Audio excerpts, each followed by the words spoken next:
মায়ের বাড়িতে আসলে শুধু ভালো মন্দ খাবার খাওয়া আর খাওয়া। আমি খাইতে খাইতে ক্লান্ত হয়ে যাই, কিন্তু আমার মা খাবার বানাতে বানাতে কখনোই ক্লান্ত হয় না। আমি যত খাবার খেতে পছন্দ করি সবগুলোই আমার মা একে একে বানিয়ে খাওয়ায়। আমার বাপের বাড়িতে আসার টাইমটা ঠিক থাকে, তবে যাওয়ার টাইমটা ঠিক থাকে না। এই জন্য আমি যাওয়ার পরের দিন থেকে শুরু করে দেয় আমার মা আমার পছন্দের খাবারগুলো বানাতে, কারণ কখন হুট করে আমি চলে যাই এটা আমি নিজেও বলতে পারি। মায়ের ভালোবাসাগুলো প্রকাশ করার মতো কোনো ভাষা আমার জানা নাই। আমি ঘুম থেকে ওঠার আগেই দেখি আমার মায়ের অর্ধেক কাজ কমপ্লিট। কিছু কিছু কাজ আছে যেগুলো আমার করতে খুব ভালো লাগে, তার মধ্যে নারকেল কোড়া হচ্ছে একটা। নারকেলটাকে একটু ফুটা করে নিয়ে পানিটা বের করে নিলাম, আর এই নারকেলটার মধ্যে হয়তো বা একটা নাড়ু আছে। ছোট্ট একটা নারকেল 100 টাকা দাম নিয়েছে। এটার জন্য সকাল থেকে আমার মা পুরো বাড়ি মাথায় করছে। তবে নারকেলটা ছোট্ট হলো, পানি আছে, একটা নাড়ু আছে, সবকিছু মিলিয়ে হয়তো বা খুব একটা ঠগিনি। আমার মা তো বারবার করে বলছিল একটা সময় এই নারকেলগুলো নাকি 20-30 টাকা করে কিনে নিত। আগে তো সবকিছুরই দাম কম ছিল, আর এগুলো বলেই আমার মা বারবার বাড়ি মাথায় করছিল।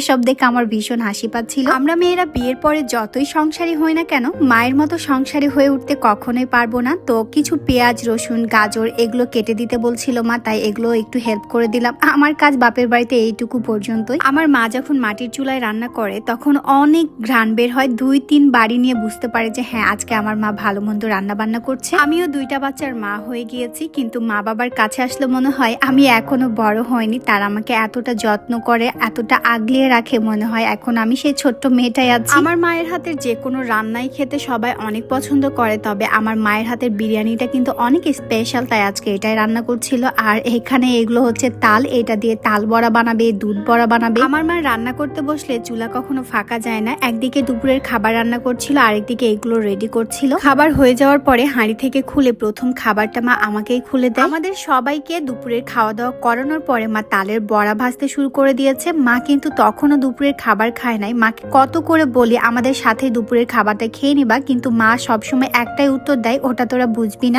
কার মা এমন করে জানি না, তবে ছোটবেলা থেকেই দেখে আসছি সবাইকে খাইয়ে দাইয়ে সংসারের সমস্ত কাজ কমপ্লিট করার পরে আসরের আজানের সময় আমার মা দুপুরের খাবার খেতে বসে। পুরো গ্রাম আমার মাটা গরুর দুধ খুঁজে বেরিয়েছে, তবে কোথাও পায়নি, তাই প্যাকেটের দুধ দিয়ে এই দুধ বড়াগুলো করেছে। আর এটা হচ্ছে তালের ভাপা পিঠা। এই পিঠাটা খেতে অনেক মজা লাগে, অনেক সফট হয় এই পিঠাটা। বিকেলবেলা আমি ঘুমিয়ে গিয়েছিলাম, ঘুম থেকে উঠে দেখি আমার মা আমার জন্য খাবার বেড়ে নিয়ে বসে আছে। তো কোনো রকমে মুখ দিয়ে আমি খাবারটা খেতে বসে গেলাম, আর প্রত্যেকটা খাবার অনেক টেস্টি হয়েছিল। তো আজকের ভিডিওটা এ পর্যন্ত রাখছি। সবাই ভালো থেকো, সবাইকে আল্লাহ হাফেজ।